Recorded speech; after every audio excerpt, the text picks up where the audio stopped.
자, 이번 시간에는 그 법인 세무조정에서 여섯 번째 항목인 과목별 세무조정이라고 되어 있어요.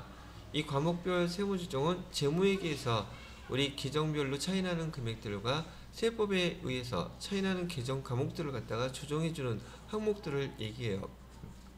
우리가 재무회계 때 배웠던 모든 계정을 다 하는 것은 아니고요. 이 법인세와 차이나는 것들만 중점적으로 세무조정을 해주게 되는데, 일단 그 448페이지에 보시게 되면 거기 첫 번째 해야 될 게 수익금액 확정 후라고 되어 있죠. 수익금액 확정 작업 후에 여기 두 번째 단계에서 과목별 세무 조정해 주세요. 이게 나와 있는 거예요. 그럼 저도 여기 한번 나중에 보시는 분들 참고하라고. 우리가 여지껏 앞에서 배웠던 내용들은 수입 금액 확정시키는 작업을 했었죠. 그래서 거기 항목들에 대해서 수익금액 조정 명세서라든지 뭐 등등 간주입금이라든지 뭐 등등 했었는데, 이 작업이 끝나게 되면 그 다음에 뭘 해주라고 얘기하면은 계정 과목별로 여기 수익금 저기 세무조정을 해주래요.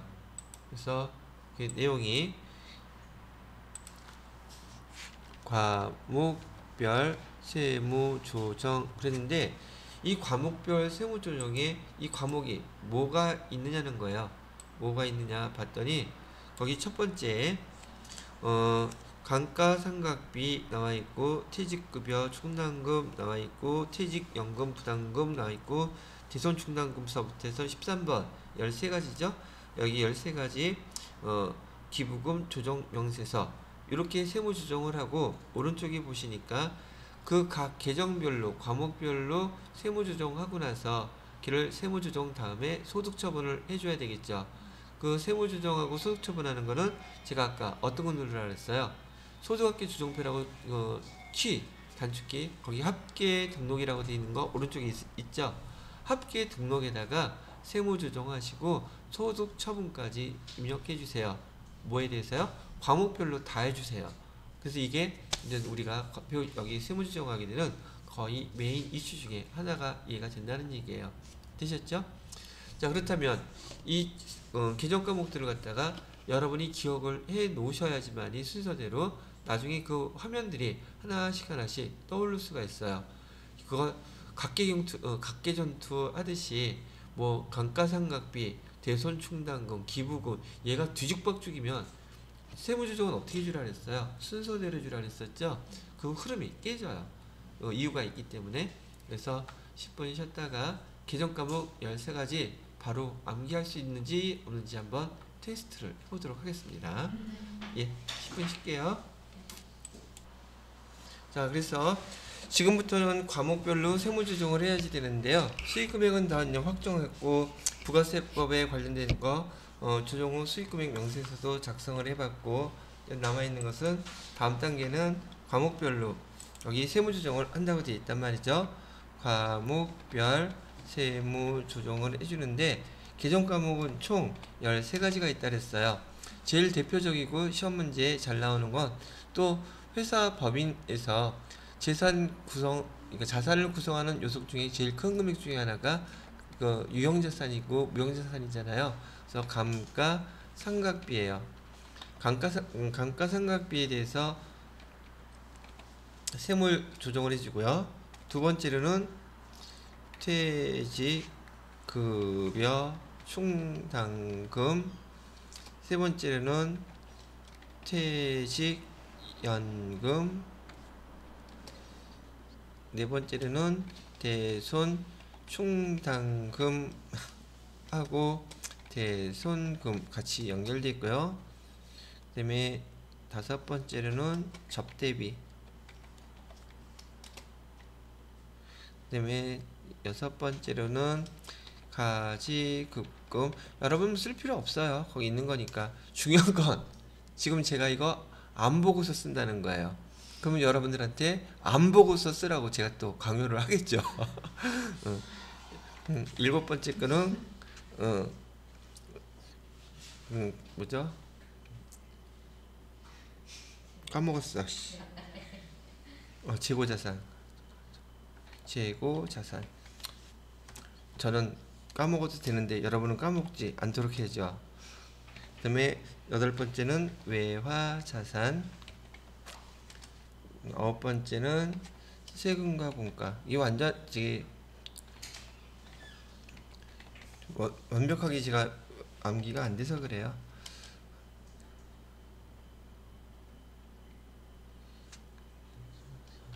그 다음에 선급 비용. 11번째는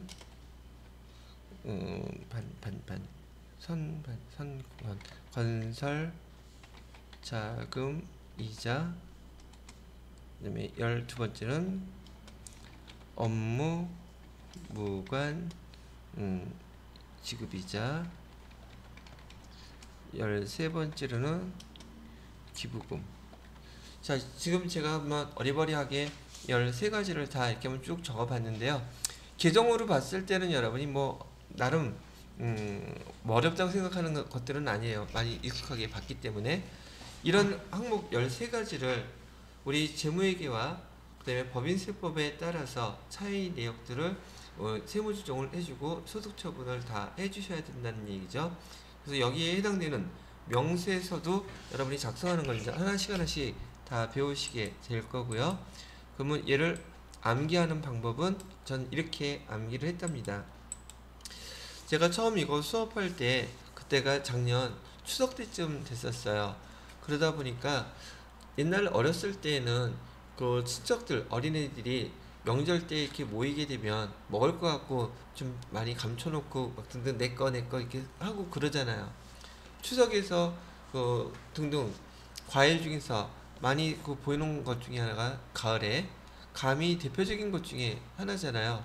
그러면 감을 갖다가 쌓아놓으면 홍시 같은 거 특히 여러분은 뭐 좀 뭐지 딱딱한 거 좋아하는지 연시나 홍시 이런 걸 좋아하는지 모르겠지만은 걔네들 이렇게 하게 되면은 말랑말랑해지고 호로록 먹는 재미가 있잖아. 그 유난히 감을 갖다 그러니까 그때는 뭘 먹는다기보다도 먹는 것 자체가 많지 않으니까 서로들 내 거 더 많이 챙겨놓으려고들 한단 말이죠. 그러면 어린애들이 내 거라고 어떻게 그걸 표시를 해? 퇴퇴 뱉어놓고 내 거라고 그럴 거 아니야. 그래서 감에다가 퇴퇴 뱉어놓고 그 다음에 내 거 챙겼으니까 무슨 대접 같은 거 가져와가지고 그죠? 거기다가 안 챙겨요? 챙겨야 될 거 아니야. 그죠? 그래서 거기다가 챙겨서 대접 가져와가지고 챙겨놓은 다음에 남이 안 보는 애들이 안 보는 약간 높은 데다가 올려놔야지 걔네 키에서 안 보이겠죠. 선반에다가 이렇게 올려놓는단 말이죠.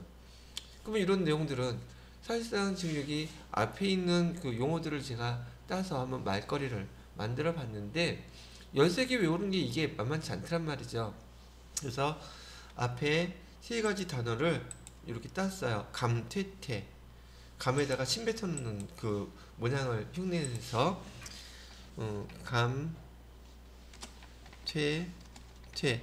그러면 뭐 감가상각비라든지 앞에 그 키워드만 이니셜만 나오더라도 계정은 익숙하실 테니까 기억하실 수 있을 것 같아서 감퇴퇴 그러면은 감에다가 침 뱉는 행위. 그다음에 대접 가져와서 대저 가. 근데 저인데 제가 아까 지금 잠깐 멈칫했던 게 저 와서라고 했는데 저가 뭐였지 생각을 해가지고 기억이 안 났던 거예요. 저 와서인데 이거를 제로 바꾸셔야 돼요. 왜냐하면 재고자산에 대한 거니까요. 가져 와서인데 이 와자하고 외자하고 좀 비슷하죠. 외화자산에 대한 것들. 그다음에 가져와서 서도 얘는 세금과 공가 비슷한 계정이 있어서 세금과 공가를 뜻하는 계정이었었어요. 그 다음에 어디다 올려놔요? 선반에다가 올려놓는다 그랬죠. 선반이 아니라 선건. 제가 선반이라고 썼지만 이거 건설자금이자거든요. 그 다음에 업무무관. 마지막에 뭐 있어요? 기부금. 그래서 몇 개가 좀 약간 변형이 되기는 했지만 그냥 간단한 우스갯소리로 하나 기억을 해두면 많은 계정들이 그래도 떠오르지 않을까 싶어서 이렇게 설명을 해 드렸답니다. 아, 독특하죠? 이것도 생각해내느냐고 한참 또 글짓기 했었습니다. 이렇게 하면 전반적으로 이런 항목들이 우리가 재무회계하고 법인세 관련돼서 세무조정을 해주는 개정 과목들이더라. 이 중에서 제일 많이 나오는 거 따질 것 없이 제일 많이 나오기들은 해요. 그래서 얘를 뭐라고 얘기는 하지 않겠고요. 중요한 거라고 얘기하면은 당연히 감가상각비가 단연 중요하고, 이런 항목들하고 앞에서 배웠던 수익금액 확정짓는 것들이 있죠. 그거 합쳐서 매번 기출문제에서 5문제씩을 여기서 추려내는 거예요. 5문제씩. 그래서 그거 보시면 되겠고요. 그래도 상대적으로 많이 나오는 것들을 따진다 그러면 뭐 우리가 많이 사용했던 것들이겠죠.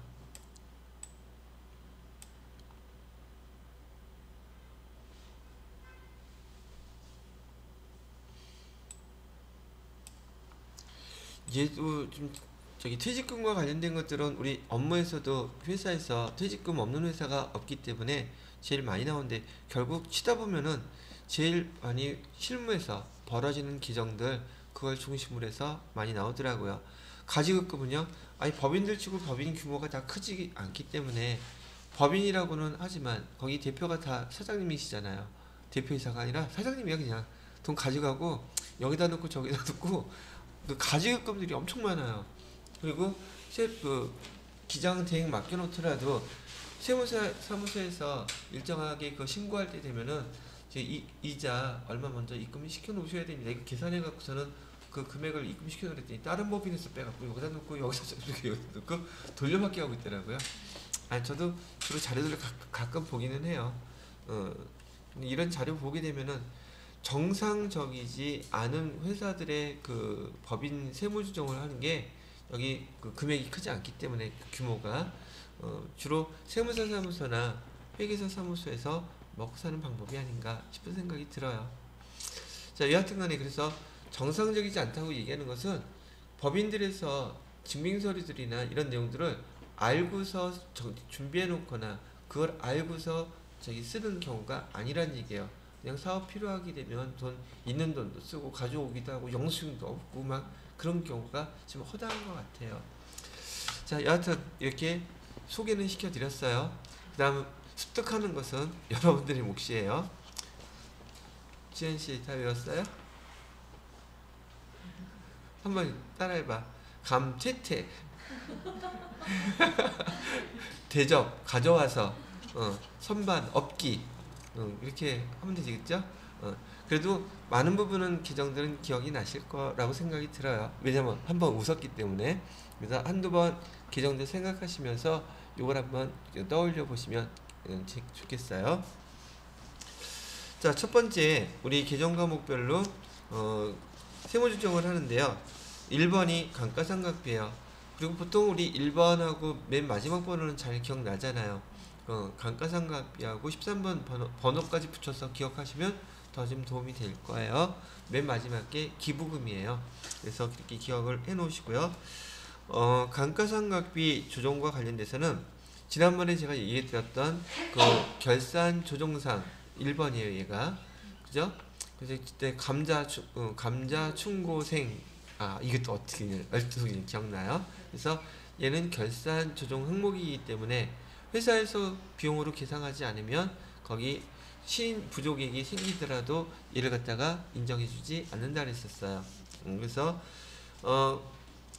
감가상각비 조정이 첫 번째, 법인세법상 고정자산의 감가상각비는 결산 조정 사항으로 법인이 결산 시 비용으로 계산한 경우에 한해서 법인세법상 상각 범위액을 한도로 송금에 산입할 수 있다 명시해놨죠. 고정자산의 취득가액, 매입한 고정자산이라든지 거기 밑에 세 가지는 다 여러분들이 고정자산 배우시면서 익히 봤던 것들이라서 또 여기서 설명은 안 하겠습니다. 그 다음에 밑에 보시게 되면 자본적 지출, 수익적 지출도 여러분이 회계를 배우시고 나서 줄기차게 봤던 거고, 교재 내용도 크게 바뀐 것도 없어요. 급수만 바뀌었을 뿐이지. 그런데 중요한 사항이 여기 있더란 말이죠. 첫 번째 개정 과목 중에서 첫 번째가 지금 감가상각비인데요. 감가상각비에서 첫 번째로 아주 중요하게 시험 문제뿐만이 아니라 우리 실제로 세무조정할 때도 많이 벌어지는 일이 바로 여기 자본적 지출이라는 요 항목하고요. 그 다음에 수익적 지출에 대한 거예요. 수익적 지출에 대한 게 시험 문제 출제가 아주 많이 납니다. 어떻게 하느냐고요? 뭘 어떻게 알아요? 저도 풀어보니까 그렇더라고 하는 얘기죠. 자, 우리 실무에서도 보통 자본적 지출이라고 하면은 자산 처리하라고 배웠었잖아요. 자산 처리, 취득하는 자산 처리를 하는 것이 자본적 지출의 뜻인데, 그러면 우리가 재무회계에서 배운 대로 자본적 지출을 자산 처리했다면 하란 대로 했으니까 세무조정 사항이 얘는 없어요. 너무나 간단한 얘기죠? 자, 그 다음에 문제는 언제 발생하느냐면 자본적 지출인데 비용 처리했을 때예요. 비용 처리를 하게 되면 얘는 세무조정을 해줘야 되겠죠. 재무회계에서 예를 들어서 그 건물에 그 엘리베이터를 갖다가 교체를 했다면 얘는 자본적 지출에 해당되니까 얘를 갖다가 건물이라고 기록을 했어야 되는데 그냥 수선비로 기록을 했더란 말이죠. 수선비로 기록했으면 우리 지금 재무상태표 결산서상에는 얘가 비용으로 들어갔을 것이고, 그 다음에 당기순이익에도 그만큼 감소가 돼 있겠죠. 그죠? 그러면 법인세법에서는 얘 비용으로 인정해 주겠대요. 근데 그 금액을 다 인정해 준다는 뜻은 아니고 한도에 계산할 때 금액을 비용으로 봐서 이를 갖다가 반영시켜 주겠다는 얘기예요.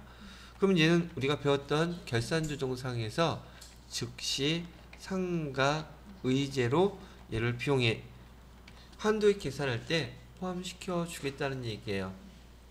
이해되시겠죠? 그럼 얘는 당연히 한도에 계산한 거에 대해서 세무조정 사항이 발생할 수 있겠죠. 근데 시험 문제 여기 하다 보면 너무 쉬워요. 지금 용어만 구분하는 것만 좀 약간 어렵게 느껴지는 것이고요. 자, 그 다음에 수익적 지출인 경우에도요. 얘는 지금 수익적 지출을 했으면 그 수선비라고 하는 비용 처리하는 게 원칙이죠. 근데 얘는 자산으로 처리한 게 문제야. 똑같이 이번에는 수익적 지출임에도 불구하고 승용차 우리 차량 운반구에 대해서 지금 타이어를 갖다가 교체했는데 걔를 갖다가 수선비라고 쓰지 않고 그냥 차량 운반구라고 썼단 말이에요. 차량 운반구라고 썼다면 비용은 처리가 되지 않았고 자산의 금액이 올라갔죠. 이런 경우에는 이 자산을 감소시켜 줘야 돼요. 즉 수익적 지출인데 얘는 지금 회계 처리도 잘못한 거잖아요. 그죠? 그 자산으로 잘못 처리된 것만큼 송금을 산입시켜줘요. 즉 비용으로 인정해주겠다는 얘기예요. 그래서 자산 이게 처리된 만큼을 송금 산입을 시킵니다. 송금을 산입시키고 얘가 소득처분은 유보 감소로 벌써 이렇게 처리를 해놓는 거예요. 여기서 유보 감소라는 것은 지금 차량 운반구의 자산의 값이 증가했잖아요. 증가하면 돼요, 안 돼요? 안 돼요?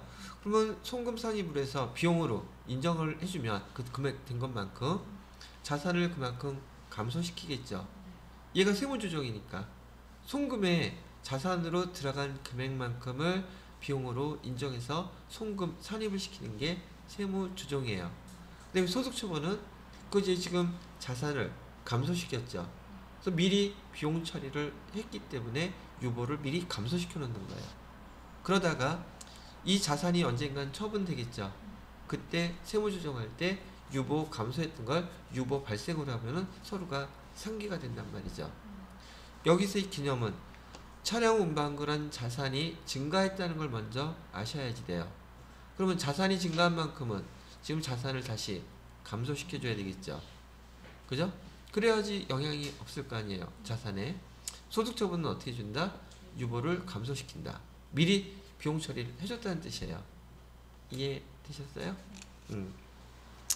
근데 얘도 마찬가지로 수익적 지출을 비용으로 처리했다면 얘는 시킨 대로 재무회계 처리 제대로 잘 했네요. 그럼 얘도 세무 조정이 있을까 없을까? 당연히 얘도 없다는 얘기예요. 지금 제가 교재 나온 것보다 내용을 되게 간촐하게 여러분이 기억하기 쉽게만 지금 제가 설명을 했어요. 어떻게 해요? 여기 자본적 지출에서 자산 처리하고 비용 처리, 수익적 지출을 비용 처리했을 때는 세무조정 없어요. 근데 문제는 자산으로 처리해야 되는데 여기 파란색으로 해놓을까? 비용으로 처리했을 때가 세무조정이 발생할 것이고 그 다음에 수익적 지출을 비용 처리해야 되는데 자산으로 처리했을 때 요때가 세무조정 사항이 생긴다는 얘기예요. 시험 문제에서는 얘가 단연 으뜸으로 제일 많이 나옵니다. 왜요? 실무에서 얘 실제로 많이 발생하지 않겠어요? 회계 담당자들이 자산 처리해야 되는 내용들을 모르는 회계 담당자들 은근 꽤 많더라고요. 그러니까 아니 지금 저기 엘리베이터 교체를 해놓고서 거기 세금계산서나 증빙서류 받으면 얘가 건물이라고 배우지 않은 사람은 건물이라고 기록해야 된다는 걸 생각이나 할 수 있겠습니까? 당연히 못하겠죠. 엘리베이터가 어떻게 건물이에요? 얘기하면 헐 이런 소리 나오잖아요. 그죠? 실제로 우리 주변에서 회계 담당하시는 분들 중에서 자격증이 있으면 그래도 기증이 너무나 많이 나왔기 때문에 아는데 그렇지 않고 그런 업무 보시는 분들이 더 많더란 얘기예요. 그럼 이런 걸 갖다 이거 누가 한 얘기예요? 세무사 사무소에서 거기 거래처들로부터 증빙서류 받아보면은 진짜 개차반이에요. 그런 경우가 많이 있대요. 그러니까 그런 걸 조정해주고서 돈 받는 거잖아요, 사실. 그죠? 근데 배운 사람들 입장에서는 너무나 간단하고 당연한 거죠. 이해되시겠죠? 제가 지금 막 출범하는 또는 만들어진 법인들, 개인 회사들 그런 것들을 정리해서 주는 거 보면 그렇게 쓰는 사람들이 많이 있다는 얘기예요. 왜냐면 회계 정식으로 배운 사람 채용하려고 하면 돈 꽤 들어간단 말이죠. 그러니까 간단한 업무 이것저것 다 시키는 그런 업무를 주고서 일부를 그걸 맡겨놨기 때문에 그분들이 여러분들처럼 회계나 세무를 제대로 배웠겠느냐 말이죠. 그럴 리가 없어요. 그래서 그런 결과가 벌어지다 보니까 지금 교재에 보시게 되면 450페이지에 자본적 지출, 수익적 지출의 세무조정으로 되어 있죠. 됐어요? 그렇게 기억하시라고 얘기해 드리는 거예요. 그런데 여기 교재에서는요, 자본적 지출인데 비용 처리한 경우, 근데 이 비용 처리를 했는데 지금 거기 교재에서는 상각 자산에 대해서 비용 처리한 경우, 비상각 자산에 대해서 비용 처리한 경우 두 가지를 지금 나눠 놓고 있죠.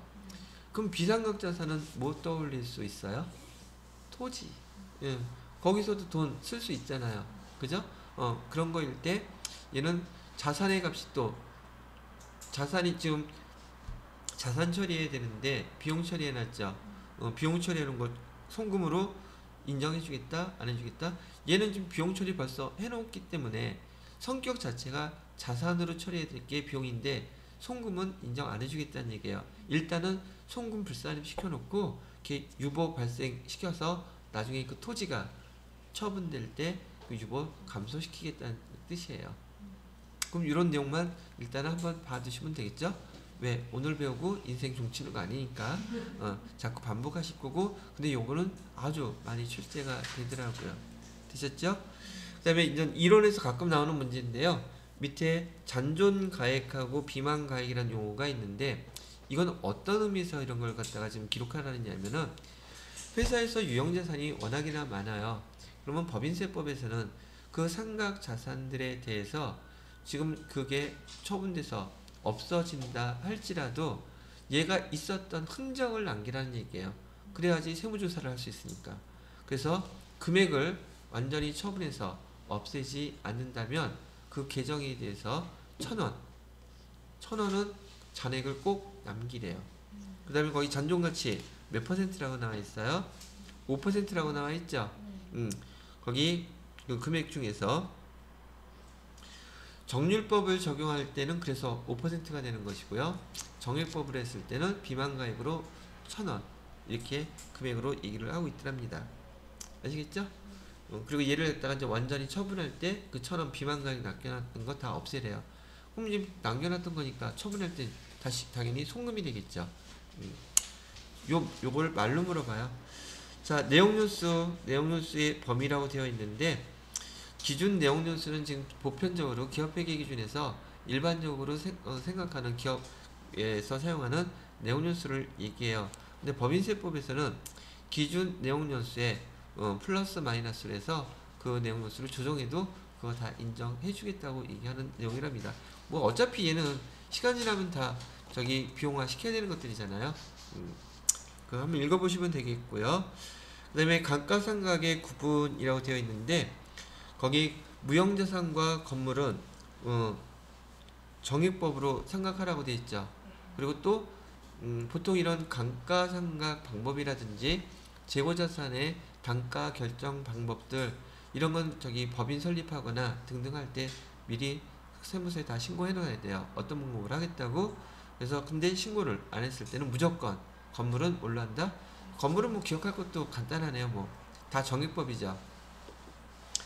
그 다음에 유형자산에서는 정액법도 정률법도 선택할 수 있다고 되어 있는데 건물 이외의 유형자산에 대해서는 신고 안 했을 때 무신고 시 어떤 걸 적용하는지 그걸 기억해 놓으셔야 된다는 얘기예요. 정률법을 적용한다. 광업권이라든지 그다음에 뭐 등등 얘는 다 생산량 비례법. 광업은 최고라는 거죠. 그래서 생산량 비례법을 적용한다고 되어 있네요. 신고기한 영업개시일 또는 취득일이 속하는 사업연도 과세표준 신고기한 내 신고. 자, 이건 무슨 말이에요? 감가상각 방법을 국세청에다가 미리 신고해줘야 된다는 얘기죠. 그러면 12월 법인인 경우에 그 연도에 언제 사업을 개시했다 할지라도 12월이라고 얘기하면은 좀 그렇죠? 예를 들어서 5월 10일 날 법인이 지금 정관 사업을 개시했어요. 그렇다면 1년이 되는 것이라면 다음 해 5월 9일까지죠. 그걸 기준으로 삼는다는 뜻이에요. 근데 대부분의 법인들은 5월 10일 날 만약에 그 사업을 개시했으면 그 5월 10일 날부터 12월 31일까지를 회계연도로 그냥 신고해버리고 그 다음에 그 만기 되기 3개월 전이니까 그 3개월 전에 우리의 회계연도를 1월 1일부터 12월 31일까지로 변경하겠습니다 라고 해서 무조건 앞쪽은 회계연도로 끝내버려요. 결산을 해야 되겠죠. 그렇게 해서 회계연도를 마친다고 설명을 해드렸답니다. 자, 그 다음에 정액법, 정률법, 생산량 비례법 이건 그렇게 됐고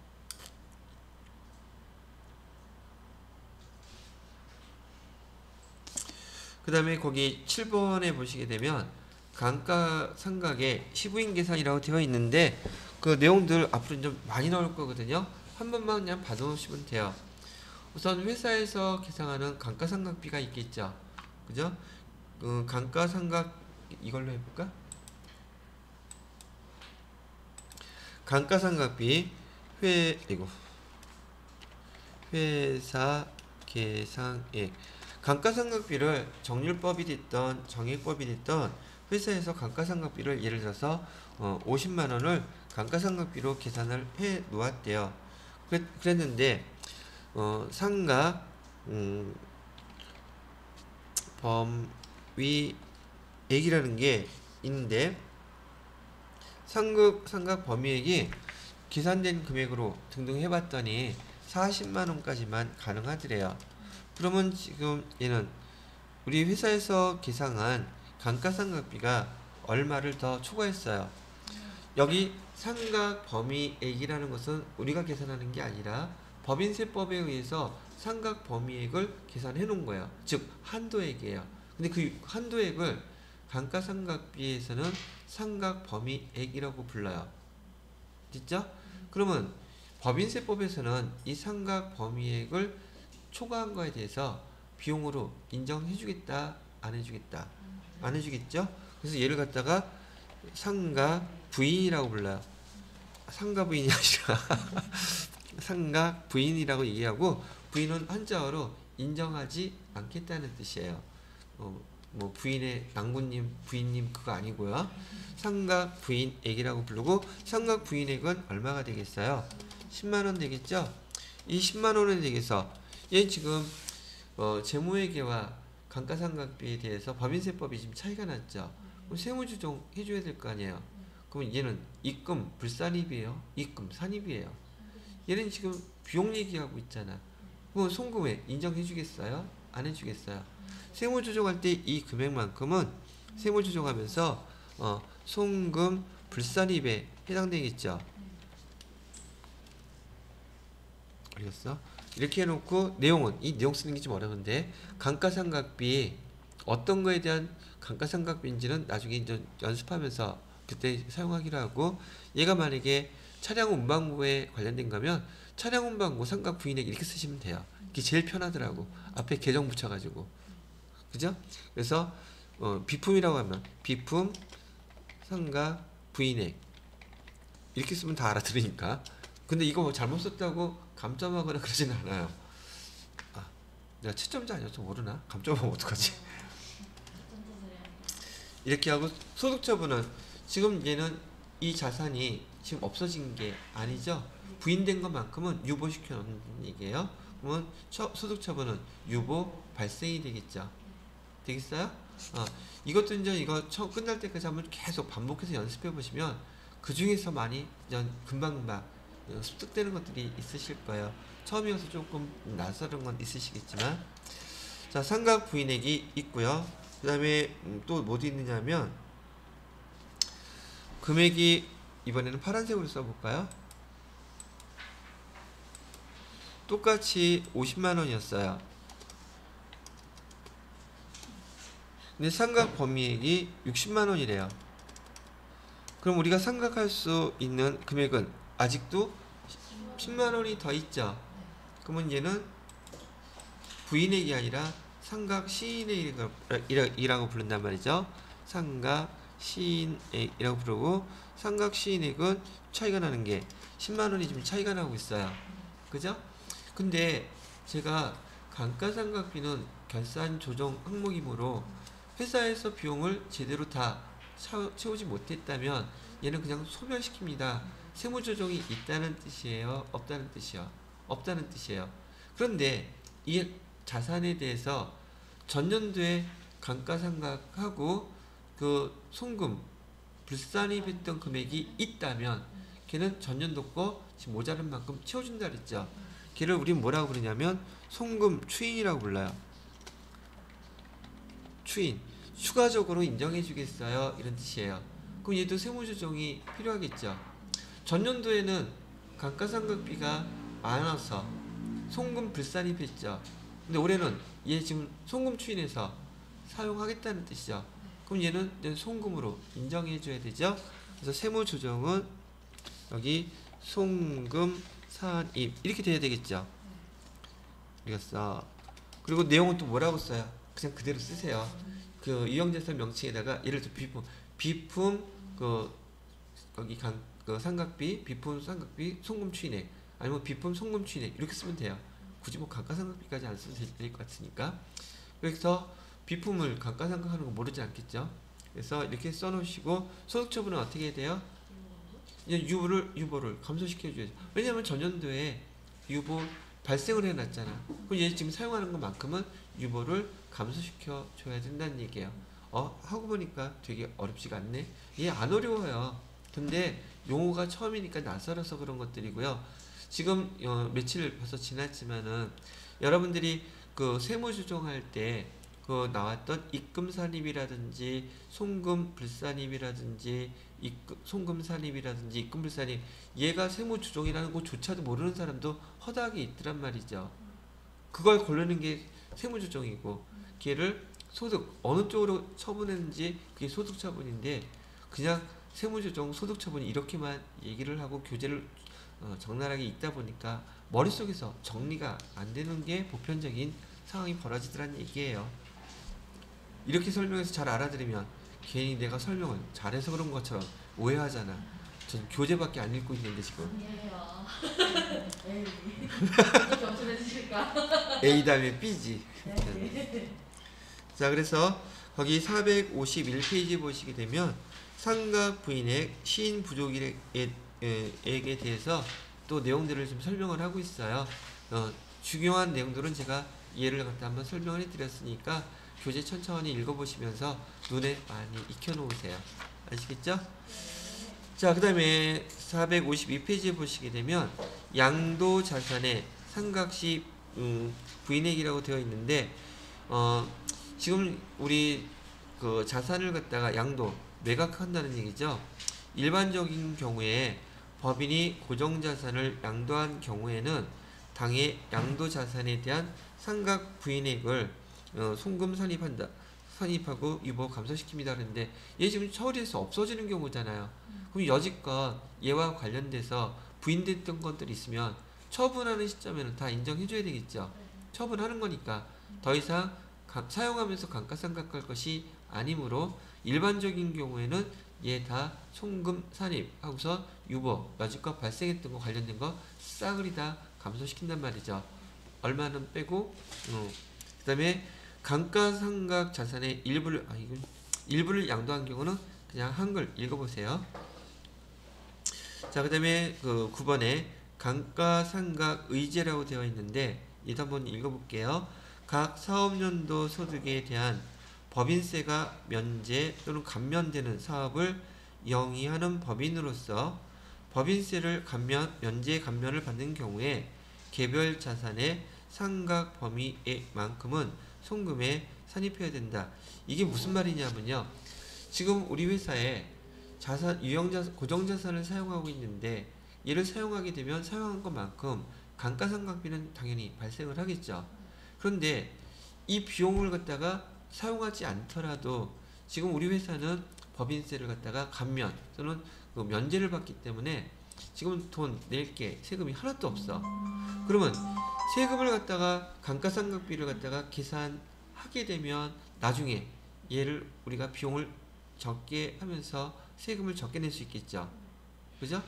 근데 법인세법에서는 그걸 갖다가 감가상각비를 비용으로 계산하지 않더라도 세금 낼 게 없지만 그래도 그 자산에 감가상각비는 발생한 거 기록하라는 얘기예요. 당연히 그래야 되겠죠. 그죠? 얘는 비용을 나중에 챙겨 먹기 위해서 지금 우리가 사용하는 자산을 감가상각 지금 안 하면 안 된다는 얘기예요. 그거는 최소한 하라는 얘기고요. 나중에 여러분들이 최저한세라는 걸 배우시게 될 텐데 이걸 다 반영하고 나서 또 법인이 최소한 형평을 맞추기 위해서 감면받거나 뭐 등등 혜택을 받더라도 그래도 이 정도는 내야 된다라고 하는 게 최저한세의 의미거든요. 그건 나중에 또 여기 관련돼서 얘기가 나오니까 그때도 설명해 드릴게요. 지금 감가상각은 감면 면제받더라도 감가상각은 해야 된다 그랬어요. 이거 왜 제가 이렇게 얘기하겠어요? 뭘 왜 얘기해요? 자격증 보기에 나와 있으니까 얘기하는 거지. 자, 그 다음에 즉시상각 의제 나와 있죠? 즉시상각 의제는 아까하고 얘기했던 것처럼 지금 자본적 지출에 해당되는 용어로서 자산으로 처리하지 않고 비용으로 처리하면 얘 즉시상각 의제로 비용으로는 인정해 주되 한도액 계산할 때 같이 포함시켜서 계산을 해 봐야지 그 결과를 알 수 있다고 얘기했었어요. 자, 다음과 같은 경우에는 송금에 산입한다고 되어 있는데 소액자산, 단기 사용자산, 그다음에 자본적 지출에 뭐뭐뭐 해당되는 거 요거는 실무에서도 구분할 수 있는 필요성이 있기 때문에 얘는 별표 하나 정도만 해놓으시고요. 또 실무에서도 많이 사용하는 항목들이랍니다. 그래서 이런 것들은 다 그냥 비용 처리해도 되는 거구나라고 이해해 두시고 회사에서 얘와 관련된 그 소액 자산들이라든지 단기 사용 자산들을 취득하게 되면은요 그냥 다 비용 처리해 버리시면 돼요. 근데 이거 귀찮고 골치 아프니까 우리 어떻게 기억하라고 직무회계 때 배웠어요? 그때는 법인세를 안 배웠을 때니까 법인세법에서 100만원을 기준으로 100만원 초과하면 자산 처리하고 100만원 이하면 다 비용 처리하라고 이렇게 간단하게 생각을 하고 있었죠.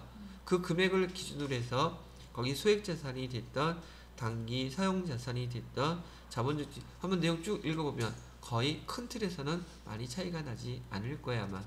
되셨나요? 자 이렇게 열심히 설명을 해드렸고요. 우리 실무 수행 내용을 가지고서 감가상각 조정 명세서를 한번 작성을 해 보아야 될 텐데요. 이거 하면 또 시간이 조금 걸리겠죠? 근데 또 허둥지둥 하는 것보다는 다음 시간에 좀 여유있게 하는 게 좋겠죠?